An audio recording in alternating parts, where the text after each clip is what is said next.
Para Rafael Monteiro, que já deixou para Iago Teles, empurrou no comando para Bruno Santos, tentou passe atrás, espirrada, volta para Thales, Thales ajeitou, dominou, boa bola para Brunão, cortou, limpou, fintou, disparou, golaço!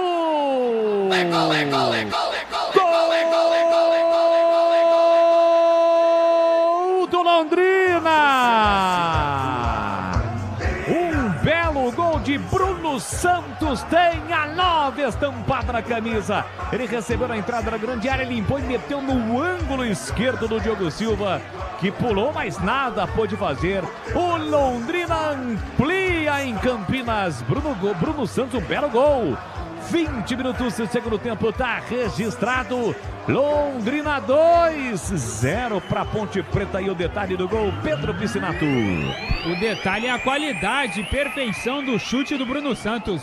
De perna direita fez um golaço no estádio Moisés Lucarelli, ampliando a vantagem do Londrina nesta noite. Bruno Santos, artilheiro do Tubarão nesta temporada. 10 gols no ano, o quarto neste Campeonato Brasileiro da Série B. Boles. Para Rafael Monteiro, que já deixou para Iago